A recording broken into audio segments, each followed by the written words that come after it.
The world's largest source of recycled steel doesn't come from mines, but from the auto recycling industry. Each year, over 12 million vehicles are dismantled and recycled in the United States alone, transforming scrapyards into efficient steel mines. This process provides jobs, cuts costs, and significantly reduces environmental burden. It's an artificial mine without limits, saving up to 74% energy compared to new mining. On average, 75% of a vehicle's weight, from steel and aluminum to glass and plastics, is recovered and reborn. When a car reaches its end of life, it arrives at the recycling plant's intake area. Technicians meticulously record the vehicle's identification number, condition, and all paperwork, then photograph it and attach a tracking code. This data is uploaded into a digital system, allowing full process tracking and assessing the vehicle's remaining value. Components like engines, transmissions, and electronics are inspected for reuse, supplying a multi-billion-dollar market for used auto parts. Heavily damaged cars are directed straight to dismantling for material recovery. Over 95% of end-of-life vehicles go through this system, maximizing recoverable value. If you find this fascinating, please subscribe to the channel to see more industrial stories. After initial assessment, the vehicle moves to the processing area, where the first critical step is battery removal due to electrical risks.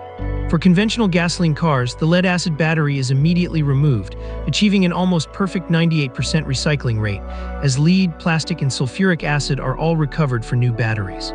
Hybrid or electric vehicles require an even stricter procedure for their larger lithium-ion packs. These are carefully detached, safely packaged, and sent to specialized recycling facilities. Only after the entire electrical system is fully removed is the vehicle cleared for further dismantling. With the battery removed, the car is lifted onto a platform for comprehensive fluid extraction. This covers gasoline, engine oil, transmission fluid, brake fluid, coolant, and even refrigerant gas from the air conditioning system. Hydraulic clamps secure the frame as a specialized steel probe pierces the tank, connecting to a high-pressure vacuum pump. An end-of-life vehicle still contains several gallons of fluids, posing risks of fire, explosion, or pollution if not handled correctly. Within minutes, everything is drained into underground reservoirs. What's notable is that nothing goes to waste. Most recovered fluids are filtered and reused to power plant equipment, significantly cutting energy costs. A completely closed system with pressure sensors and sealing caps prevents vapors from escaping, ensuring safety. After fluids, cars undergo initial mechanical processing to separate major components. Massive machinery begins to tear apart the vehicle, focusing on elements like tires and glass. Old tires are among the most difficult waste to break down, taking decades to decompose in landfills. Instead, most are shredded into rubber granules for asphalt roads and playground surfaces, or used as alternative fuel. Steel and aluminum rims are separated and sent directly to smelters. Windshields and window glass, reinforced with a PVB layer, are cut out with specialized equipment. Recycling recovers both the glass and the PVB, which is reused in soundproofing materials and industrial coatings. Next, doors are removed. Their multi-material structure is separated for steel, aluminum, copper, plastics, and magnets. The interior, including seats, dashboards, and carpets, is carefully dismantled and sorted. Wiring is stripped to retrieve copper, while plastics and fabrics are shredded and repurposed into new materials. Finally, the engine and transmission, the heaviest and most valuable mechanical assemblies, are extracted. Some are refurbished for resale, while others are broken down further to reclaim aluminum, steel, copper, and even precious metals from catalytic converters.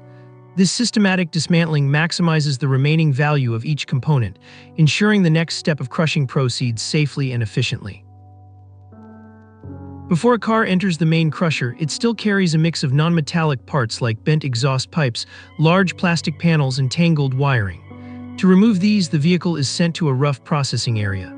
Here, massive mechanical arms fitted with hydraulic shears take over. With tens of tons of clamping force, these steel jaws rip off any remaining doors, yank out exhaust systems, or crush radiators in seconds.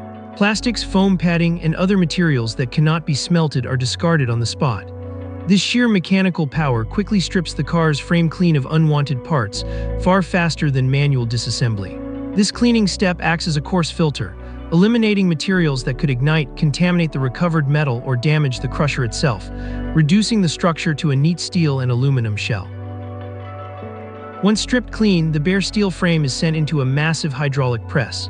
Under crushing forces of 150 to 200 tons, a structure over 4 meters long is compressed into a compact block of metal, its volume reduced to just a tenth of the original. Depending on the technology, this process can be carried out on different types of machines. With a car baler, the frame is compressed into a dense, cube-shaped steel bale. These high-density blocks are easy to stack, store, and transport. Modern industrial balers can process 25 to 40 cars per hour, ideal for large facilities needing efficient storage before shredding. The car flattener is popular in mid-sized or smaller scrapyards, compressing vehicles into flat sheets only dozens of centimeters thick. Its advantages are speed, lower energy use, and lower investment costs, though flattened cars are less dense, requiring more energy for later shredding. Meanwhile, the shear baler both compresses and slices, cutting the vehicle into short, manageable sections. Although its throughput is lower, it offers a direct path to shredders, or in some cases, directly into smelters, skipping the baling step altogether. Baling is like packing goods tightly, flattening is like rolling them thin, and shearing is like chopping them into ready-made pieces. All transform bulky cars into uniform metal, ready for their next life. Once compacted, the dense steel bales are fed into a high-capacity shredder, the mechanical heart of the entire line. Inside, massive steel shafts with interlocking teeth rotate in opposite directions, tearing the compressed block apart within seconds. The thunderous clash of metal fills the air, and a car is instantly reduced to uniform fragments of scrap. A modern industrial shredder can process 100–150 tons of steel per hour, handling hundreds of vehicles daily. This efficiency allows the industry to transform mountains of scrap into raw material for smelting. After shredding, the mix of metals and nonmetals is carried along a sorting line. Powerful magnets pull out carbon steel first, while eddy currents deflect aluminum and copper. Plastics, rubber, and fabric residues are discarded.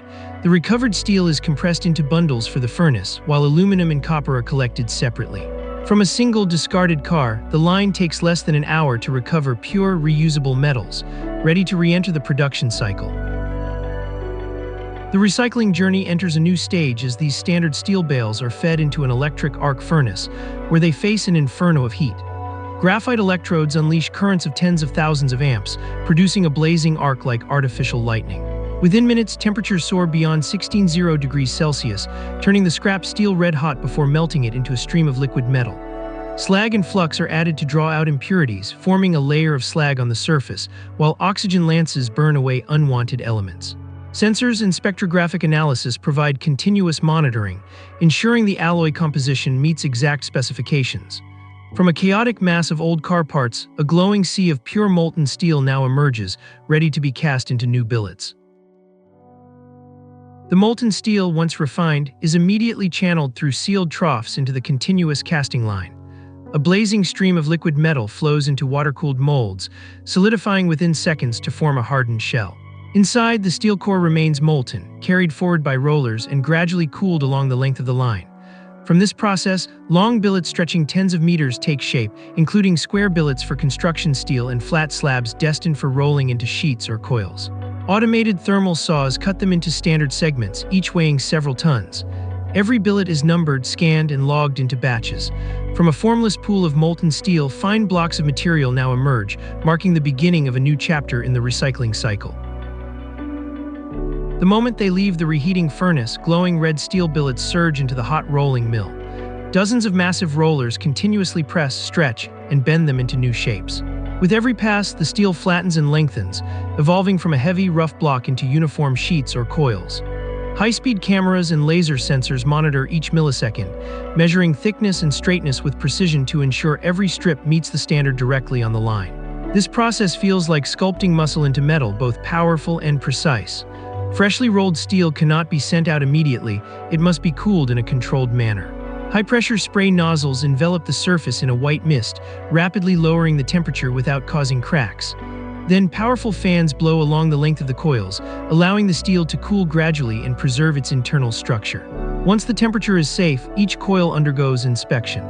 Ultrasonic sensors scan for hidden fractures, high-resolution cameras examine every surface detail, and mechanical testers measure tensile strength. Only those that pass are stamped and stored. From fiery brilliance to stable strength, steel emerges ready to serve hundreds of modern industries. From an old, seemingly useless car, the recycling journey unlocks an entirely new life cycle. It begins with dismantling every part, draining fuel for safety, then massive presses exerting hundreds of tons of force, followed by the thunderous roar of the shredder. The metals are then precisely sorted by magnets, eddy currents, and advanced sensors before entering the furnace to be reborn as new steel.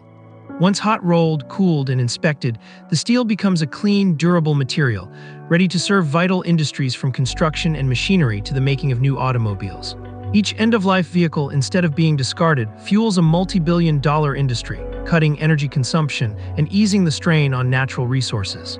It proves that recycling is not only an environmental solution, but also a hidden pillar of the modern economy. Have you ever thought that the car you drive today might one day become the steel for a building, a bridge, or even another car?